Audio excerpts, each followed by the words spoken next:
नमस्कार, राम राम, खमा घड़ी। स्वागत है आप सभी का सिंगटम क्लासेस में। मैं हूं विजेंद्र धनखड़। इस वीडियो में हम लोग देखेंगे 7 सितंबर की जो एडिटोरियल वोकैब है वो देखेंगे, साथ ही साथ वन वर्ड इडियम्स ये भी देखेंगे। जो बड़ा एडिटोरियल आज हम डिस्कस करने जा रहे हैं वो है कि इंडिया दैट इज भारत। तो आप लोग भी इस बात से अवेयर होंगे, भारत का बच्चा बच्चा जानता है कि ये जो इश्यू जो है परसों से ये ज्यादा ही चर्चा में चल रहा है कि इंडिया का नाम बदल के भारत करने वाले हैं। तो इसके ऊपर इन्होंने द हिंदू ने जो विचार रखे हैं वो सारे के सारे हम लोग देखेंगे। दूसरा एडिटोरियल छपा है पेट्यूलेंट इंटीमिडेशन। तो देखो, इंटीमिडेशन का मतलब होता है डराना, पेट्यूलेंट का मतलब होता है अनरीजनेबल जो चीज होती है। On the FIR against editors guild members. तो एफआईआर हुई है कहीं पे एडिटर गिल्ड के मेंबर के खिलाफ, मणिपुर में ऐसा हुआ है। और उसमें ये जो डराना किया जा रहा है, मतलब ये जो पत्रकारों को जो डराया जा रहा है यहाँ पे, तो ये एडिटर कह रहा है कि भाई ये अनरीजनेबल है, सही बात नहीं है। Pass the first 100 days hurdle. Hurdle का मतलब होता है मुश्किलें, रुकावट जो आती है। कर्नाटक में कांग्रेस सरकार को 100 दिन हो गए हैं, तो उससे जुड़ा हुआ ये। For an expanse of blue with air so clean. तो यहाँ पे एक क्लियर स्काई का डे है अपने पास, खुला आसमान का एक तरह से दिन मनाया जा रहा है। तो एक्सपांस का मतलब होता है एक बड़ा एरिया। तो अगर आपको बड़े इलाके में आसमान साफ चाहिए, हवा साफ चाहिए, तो आपको क्या करना पड़ेगा, इस एडिटोरियल में बताया है। India, Bharat and A host of implications. A host of का मतलब होता है बड़ी संख्या में, लार्ज नंबर के लिए हम लोग यूज करते हैं। ए होस्ट ऑफ का बहुत अच्छा शब्द है ये, ऐसे देखने में लगता नहीं है कि संख्या के लिए यूज होता होगा। इम्प्लीकेशन हम लोग कहते हैं किसी भी चीज का इफेक्ट होता है, प्रभाव होता है, वो सब हम लोग देखेंगे। तो देखिए, कुछ वोकैब तो हम लोगों ने यहीं पे सीख ली। अब आगे हम लोग सीखने वाले हैं जिसमें वन वर्ड भी होंगे, ईडीएम भी होंगे, सिनोनिम्स भी होंगे, स्पेलिंग एरर्स भी होंगे। तो पूरा वीडियो देखना आखिर तक, बहुत मजा आप लोगों को आएगा। तो आज जो हम लोग डिस्कस करने जा रहे हैं वो ये है कि इंडिया जो है उसका नाम बदल के अब भारत करने वाले हैं। हालांकि भारत भी हम लोग काफी तरीके से यूज करते रहे हैं।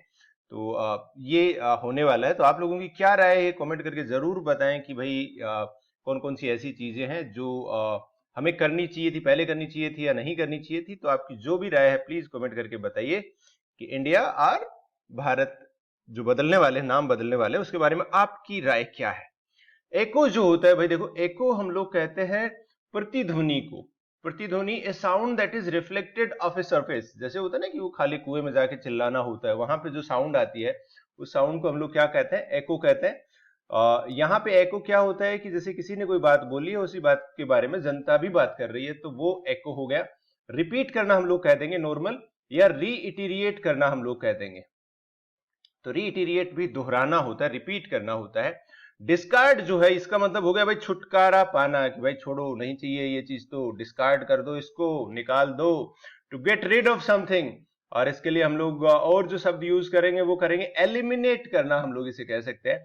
बहुत बार आप देखोगे स्क्रैप होता है, जैसे कबाड़ी जो होता है वो स्क्रैप होता है, उसके पास जो सामान आता है वो कौन सा सामान होता है जिससे छुटकारा पा लेते हैं। तो स्क्रैप करना भी अपने पास होता है, डिस्कार्ड करना होता है। और एक बहुत अच्छा शब्द मैं आपको यहाँ पे सिखा रहा हूं जिसका मतलब भी छुटकारा पाना होता है। इसका असली मतलब तो होता है हवाई जहाज से फेंकना, लेकिन इसका मतलब किसी चीज से छुटकारा पाने के लिए भी किया जा सकता है। जेटिसन, किसी चीज को आपने कर दिया, मतलब वो चीज गई आपकी, या फिर आपके काम की नहीं है। खास करके जैसे कहीं पे बाढ़ आ गई तो राहत के लिए जो फूड पैकेट फेंके जाते हैं हवाई जहाज से, हेलीकॉप्टर से, उसे जेटिसन करने कहते हैं। या बॉम्ब जो होता है वो भी जेटिसन ही किया जाता है। तो बहुत अच्छा शब्द है, बहुत बार पूछा गया है, नोट कर लो, लिख लो। टेलिंग जो होता है, देखो टेलिंग वैसे देखने में लग रहा है बताना, लेकिन बताना नहीं है। टेलिंग ये जिरेंड हो गया है, इसका मतलब है यहाँ पे महत्वपूर्ण। इम्पोजिशन होता है एक तरह से थोपना, the act of imposing something, किसी के ऊपर थोपना, इम्पोज करना। तो बहुत ही रेगुलर वर्ड है, बार बार आता है। आगे बढ़ते हैं। यहां पे देखो, टीज आउट जो होता है, उद्देश्य से ढूंढना। तो ये बहुत अच्छा एक तरह से फ्रेजल वर्ब है। इसका मीनिंग जो है, इसका मतलब ये है कि इंडिया का नाम भारत रखना चाहिए या नहीं रखना चाहिए, इस बारे में जो विचार किया जा रहा है उस सारी प्रक्रिया को हम लोग क्या कह देंगे, टीज आउट कह देंगे। To spend time to find the meaning of something, कि समय बिताना किसी चीज का मतलब ढूंढने के लिए, किसी चीज का उद्देश्य ढूंढने के लिए, किसी चीज को समझने के लिए। तो एक तरह से इन्फर हम लोग इसके लिए यूज करते हैं, डिड्यूस करना होता है, मतलब निकालना होता है। तो ये बहुत अच्छे शब्द है, टीज आउट होता है। टीज आउट का मतलब एक नॉर्मल मतलब हटाना भी होता है। फार्सिकल जो होता है, देखो फार्सिकल हम लोग, फार्स शब्द हम लोगों ने कुछ दिन पहले देखा था, FARC। तो फार्स का मतलब होता है कि जो चीज जिसका मजाक बना दिया जाए। है ना। कॉमेडी एक तरह से हम लोग इसे कहेंगे, कॉमिकल जो चीज होती है वो फार्सिकल कहते हैं। या फिर कॉमेडी भी इस तरह की कि जैसे बकवास टाइप, जैसे आप लोगों ने जोली एलएलबी मूवी देखी होगी, तो उसके अंदर बहुत सारी चीजें वो चलती रहती हैं, तो एक तरह से उसे कॉमेडी बना दिया है, वहां पे जो घटनाएं कोर्ट में होती हैं उसे तो फार्सिकल उस चीज को कहेंगे, एब्सर्ड। वो तो चलो खैर वो तो मूवी कॉमेडी है, वो तो हमें बताया गया था कि कॉमेडी मूवी है ये। लेकिन मान लो कि आप रियल लाइफ सिचुएशन में आपके साथ वैसा हो जाए, तो आप ना हंस पाओगे ना रो पाओगे, वो उस चीज को हम लोग फार्सिकल कहेंगे कि जज के सामने खड़े होगे तो बोल भी नहीं पाओगे ना। रिडिकुलस कोई चीज हो, किसी चीज को मोक करने वाली हो, बिल्कुल मजाक करने वाली हो, तो उसे हम लोग कहते हैं। फिर नॉर्मल कॉमेडी अपने पास आ गया, एब्सर्ड आ गया। रिडिकुलस शब्द आप याद कर लो भाई, ये बोलने में बहुत अच्छा लगता है, रिडिकुलस, है ना। जैसे आप किसी को कोई चीज आपको पसंद ना आई और आपने कहा नहीं यार बकवास है, नहीं बकवास अच्छा नहीं लगता, क्या क्या बोलोगे, रिडिकुलस है। तो रिडिकुलस बहुत अच्छा शब्द है। हबब जो होता है, बब जो होता है, इसका मतलब होता है कि शोरगुल, नॉइजी जो चीजें होती है, जो डिस्कशन अब हो रहा है, या फिर टीवी आप ऑन करके देख लो जिसपे प्राइम टाइम डिबेट आ रही हो और आप कहोगे अरे ये तो हबाब है, हबब, हबब भी बोलेंगे इसे। नोइजी, केओटिक और कंफ्यूज सिचुएशन जो है, तो उसको आप बोल सकते हो कि कंफ्यूज। या फिर अपने यहाँ मैरिज वगैरह फंक्शन वगैरह होते हैं, तो उसके अंदर भी हम लोग काफी सारा शोर शराबा ये सब चलता रहता है, करते रहते हैं। या फिर आपने कल एक वर्ड आपको याद आ रहा, तो वोसिफरस हमने देखा था। वोसिफरस का मतलब होता है तेज आवाज में बात करना। तो वो तो एक आदमी बोलेगा तो वो तो वोसिफरस बोल देंगे, लेकिन हबब होता है कि सारे लोग ही ऐसे, वो मच्छी मार्केट बना रखा है। और इसके लिए मैं आपको कुछ शब्द लिखा रहा हूं, जैसे हम लोगों ने अप्रोर देखा था। अप्रोर भी होता है बहुत ज्यादा आवाज जिसके बारे में हो। क्लेमर भी होता है कि जोरदार तरीके से किसी मांग को किया जाए, जोरदार आवाज में किसी मांग को किया जाए। और एक और बहुत अच्छा शब्द मैं आपको लिखा रहा हूँ, COMMOTION। कमोशन का मतलब भी सेम ही होता है। होइस्ट होता है, देखो होइस्ट होता है जैसे झंडा फहराना होता है। तो यहाँ पे एडिटर भाई साहब ने लिखा था कि ये जो मुद्दा इतना बड़ा था नहीं, भाई इंडिया से भारत बना रहे हैं तो बना लो, क्या दिक्कत है। लेकिन विपक्षी पार्टियों ने इस बात को, इस छोटी सी बात को बहुत ऊंचा उठा दिया, तो ऐसा एडिटर ने लिखा है।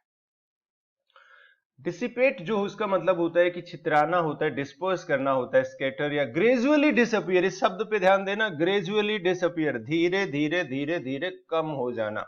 तो धीरे धीरे कम हो जाएगी वो चीज, अपने पास क्या हो जाएगी, डिसिपेट हो जाएगी। जैसे आंधी आती है, इतनी रेत आती है, उसके साथ मिट्टी आती है, और वो जैसे आंधी चली जाती है तो वो धीरे धीरे धीरे डिसिपेट हो जाती है। रिसीड का मतलब होता है पीछे हटना, बहुत अच्छा शब्द है रिसीड। देखो रिसीड जो होता है पीछे हटना होता है, खास करके जैसे नदी में बाढ़ आ गई, पानी कम हो गया, रिसीड हो गया, पानी कम हो गया। इसके लिए दो शब्द और याद रखना, अबेट याद रखना, एक तो ABATE, टी है बेटा, और एक याद रखना अपने पास सबसाइड याद रखना, SUBSIDE। तीनों का मतलब सेम होता है, तीनों सिनोनिम्स में आते हैं, बहुत बार एग्जाम्स में आते हैं, रिसीड, अबेट और सबसाइड। जैसे गुस्सा आपको आ गया किसी बात पे, बहुत जोरों का गुस्सा आपको आ गया, 10 मिनट बाद आपने देखा कि आपका गुस्सा अबेट हो गया, सबसाइड हो गया, रिसीड हो गया। अंडरमाइन जो होता है, ये होता है कमजोर करना किसी चीज को, अंडरमाइन करना, वीकन या सबमर्ट करना। यर्न जो होता है, ये होता है कि भाई किसी चीज को चाहना, बहुत डिजायर होना। इसके साथ फोर भी आता है, ये भी याद रखना। और आप देखोगे चाहने के लिए तो बहुत सारे शब्द होते हैं, किसी चीज को क्रेव करना, किसी चीज को लॉन्ग करना, LONG, लॉन्ग फॉर समथिंग। तो ये चाहने के लिए हम इन शब्दों का प्रयोग करते हैं। आगे बढ़िए, डिजिस्ट फ्रॉम जो होता है, इसका मतलब होता है किसी चीज से दूर रहना, कि भाई मेरे को नहीं करना, मेरे को इसके पास नहीं जाना। रिफ्रेन फ्रॉम हम लोग इसके लिए बोलते हैं, इसके साथ डिजिस्ट के साथ फ्रॉम भी आता है, रिफ्रेन के साथ भी फ्रॉम आता है। और इसके जैसा एक और शब्द होता है, वो क्या होता है, एब्स्टेन, और उसके साथ भी क्या आता है बेटा, फ्रॉम आता है। तो दोनों शब्दों को आपको याद रखना है। जुक्स्टापोजिशन अपनी क्लास में आ चुका है, और आप लोग देखो, अगर आप लोगों ने वीडियोस नहीं देखे तो मैं कहूंगा एक साथ वीडियोस देख ले, आपकी वोकैब बहुत अच्छी हो जाएगी, बहुत कम टाइम में अच्छी हो जाएगी। तो जुक्स्टापोजिशन होता है अपने पास दो चीजों को आजू बाजू रखना, एक साथ रखना, कंपैरिजन के लिए। ये बात भी आप ध्यान रखना, कंपैरिजन के लिए। जैसे आपने मान लो दुकान में आप जूते लेने गए और आपने दो जोड़ी जूते अगल बगल रखे और देखा यार कौन सा ज्यादा अच्छा लग रहा है, तो उस चीज को हम लोग जुक्स्टापोजिशन करना कहते हैं। कॉम्बैट जो होता है झगड़ा, फाइट, बैटल, स्ट्रगल। कॉम्बैट तो बहुत ही नॉर्मल वर्ड है। तो चलिए आगे बढ़ते हैं, आप लोगों को आई होप समझ आ रही होंगी चीजें। ये जो शब्द है इसकी स्पेलिंग ज्यादा पूछते हैं। आप मान लो दुकान में कपड़े खरीदने गए और वहां पे एक पुतले को कपड़े पहना के खड़े जो करते हैं उसको मैनेकिन कहा जाता है। और मैनेकिन जो है MANNEQUIN, ये इसकी स्पेलिंग है, ये वन वर्ड है मैनेकिन। इसकी स्पेलिंग भी आती है, वन वर्ड में भी आता है, तो वो मैनेकिन, पुतला, डमी। एम्बार्गो जो होता है भाई, ये होता है पूरी तरीके से किसी चीज पे प्रतिबंध लगा दिया जाए, उसे एम्बार्गो कहा जाता है। अभी आपने देखा होगा कि 5G का जो इक्विपमेंट है वो पश्चिमी देश यूएस यूके जो है वो चाइना से नहीं मंगा रहे हैं। उन्होंने वहां पे क्या लगा दिया है, एम्बार्गो लगा दिया है। तो एम्बार्गो का मतलब क्या हो जाएगा, बैन कर देना किसी चीज को, प्रोहिबिट कर देना किसी चीज को, सैंक्शन लगा देना। सैंक्शन और एम्बार्गो में फर्क ये होता है कि सैंक्शन पूरा नहीं होता है, एम्बार्गो पूरा होता है, या फिर हम लोग ब्लॉकेड भी बोल देते हैं। तो BLOCKADE। और एक और बहुत आपको अच्छा वर्ड मैं आपको लिखा रहा हूं इससे जुड़ा हुआ, मोरेटोरियम लगा देती है, कई बार लगा दिया जाता है। मोरेटोरियम का मतलब होता है टेम्परेरी बैन, तो है तो बैन ही ये भी। तो मोरेटोरियम होता है कि टेम्परेरी, कुछ दिन के लिए। जैसे होता है ना कि कई बार ये हो गया, पोल्यूशन ज्यादा हो गया तो बोला कोयला उत्पादन पे मोरेटोरियम लगा दिया जाएगा, कोयले के प्रोडक्शन पे मोरेटोरियम लगा दिया जाएगा। इस तरह की चीजें जो होती हैं उससे हम लोग कहते हैं। तो एम्बार्गो हो गया बैन करना, सैंक्शन करना, ब्लॉकेड करना, मोरेटोरियम करना। एंटुअरेज जो वर्ड होता है, एंटुअरेज, इसका मतलब होता है कि नौकर चाकर जो चलते हैं। मेरे को याद आ रहा है एक बार सऊदी अरब के जो राष्ट्रपति उनके जो है, राजा जो है, किंग जो है मोहम्मद सलमान, वो भारत में आए थे। उनके साथ 1000 लोग आए थे भाई, 1000 लोग। 1000 लोग ही नहीं, उनके साथ कम से कम उनका सामान जो था वो ट्रक भर के चल रहे थे पूरे के पूरे। तो एंटुराज जो हम लोग बोलते हैं, एंटुराज उसी चीज को बोलते हैं जो साथ में जो लोग चलते हैं, जो एक तरह से क्रू होता है, जो अटेंडेंट्स होते हैं, उसको हम लोग इस चीज के लिए यूज करते हैं। एक और शब्द इसके लिए अपने पास बहुत अच्छा, रेटिन्यू हम लोग कहते हैं, RETINUE। तो एंटुराज और रेटिन्यू दोनों शब्द आपके बहुत इंपॉर्टेंट है, बहुत बार पूछे जाते हैं, एग्जाम्स में आते हैं, तो उनको लिख लीजिए। आगे बढ़ते हैं अपने पास, विवासियस। तो देखो विवासियस का ये जो VIV है, इसका मतलब होता है अलाइव, जिंदा होना। तो विवासियस पर्सन जो होता है वो लाइवली पर्सन होता है, जो जिंदा दिल हो, जो एक तरह से हंसी मजाक वाला, फुल ऑफ एनर्जी वाला, एक्सुबरेंट हो, एफर्वेसेंट हो। और विव में हम लोग देखेंगे, जैसे हम लोग ये वर्ड काफी पढ़ते हैं, रिवाइव। तो विव का मतलब हो गया लाइफ, और दोबारा लाइफ भर देना किसी चीज में, वो क्या हो जाएगा, रिवाइव हो जाएगा। इसी तरह सरवाइव, सरवाइव का मतलब क्या होगा, एक तरह से बचना, कि भाई हाँ जान बची। रेंसिड जो होता है, इसका मतलब होता है सड़ा हुआ, ठीक है। स्टेल, बासी जिस चीज को हम लोग बोलते हैं, सड़ा हुआ जो हो, फ्रेश ना हो, उसको हम लोग बोलते हैं। इसके सिनोनिम की अगर बात करें तो अपने पास रोटन हम लोग एक यूज करते हैं, ROTTEN। रोटन का मतलब भी सड़ा हुआ होता है। और आपको मैं यहाँ पे बताऊं कि नॉर्मल हम लोग बोलते हैं यार स्टिंग कर रहा है ये, तो स्टिंकी आप बोल सकते हो कि स्टिंग कर रहा है, बांस आ रही है, बदबू आ रही है। और बदबू आने के लिए, बुरी स्मेल के लिए हम लोग फेटिड शब्द का भी यूज करते हैं, ठीक है। एक और शब्द मैं यहाँ पे लिख रहा हूँ, प्यूट्रिड। तो PUTRID। तो इनको एक सिनोनिम के रूप में आप लोगों को इनको याद रखना है। तो रेंसिड हो गया, स्टेल, रोटन, स्टिंकी, फेटिड और प्यूट्रिड। चलिए आगे बढ़ते हैं। 3 इडियम देखते हैं। In the black, in the black, in the red. तो ब्लैक का मतलब होता है कि भाई पॉजिटिव बैंक बैलेंस होना, ब्लैक में आपका अकाउंट, रेड में आ गया तो मतलब नेगेटिव हो गया। ब्लैक शिप का मतलब होता है कि परिवार में या ग्रुप में एक ऐसा व्यक्ति जो अलग होता है। जैसे कि मान लो आप कहीं पे खाना खाने गए हो, और आप सारे दोस्त मिलके, और आप लोगों ने सभी ने कोई कोल्ड ड्रिंक ऑर्डर किया, तो कोई एक बंदा होगा जिसको ये होगा भाई सब कोल्ड ड्रिंक पी रहे हैं, मेरे को कॉफी चाहिए। तो ये तो मैं चलो मजाक के सेंस में कह रहा हूँ, लेकिन ब्लैक शिप का मतलब होता है, जैसे VVS लक्ष्मण है क्रिकेटर, उनकी फैमिली में सब लोग डॉक्टर इंजीनियर है, वो क्रिकेटर बने, तो वो क्या हो गया, ब्लैक शिप हो गया। पिच ब्लैक का मतलब हो गया पूरी तरह से अंधेरा छा जाना, अमावस की रात हो जाना। तो पिच ब्लैक हम लोग कहते हैं पूरे अंधेरे के लिए हम लोग कहते हैं। आखिर में, वीडियो के आखिर में एक सवाल हम लोग करेंगे, उसके बाद हम इस वोकैब को रिवाइज करेंगे। He insisted Ram. तो यहाँ पे देखो, आज वोकैब का सवाल मैंने नहीं लिया है, मैंने ग्रामर का सवाल लिया है। Ram the crown edge par the law. उसने इस बात पे जोर दिया कि राम जो है वो ताज पहने, कानून के अनुसार वो राजा बने। तो आपको आंसर देखो, इनहेरिट, इनहेरिटेड, इनहेरिटिंग और इनहेरिट, क्या होगा एबीसीडी में से आपको आंसर बताना। बहुत बहुत अच्छा सवाल है, टॉप क्वेश्चन है, जब भी आता है। अगर आपको ये सवाल का आंसर अगर आपका सही है, तो इसका मतलब ये है कि आप 99% बच्चों से अच्छे हो। अगर आपको ये भी पता है, सही होना काफी नहीं होता है इंग्लिश में, सही है और क्यों सही है, अगर आपको ये पता है तो आपका सिलेक्शन 100% मैं गारंटी लेता हूं। इसका जो आंसर है आपको पीडीएफ में मिलेगा। पीडीएफ आपको कहां पे मिलेगी, आप ये नंबर पे मैसेज करके मंगवा सकते हो, 9928954223, या फिर अपना सेंक्टम क्लासेस का जो यूट्यूब जो टेलीग्राम चैनल है, वहां पे भी आप जा सकते हैं।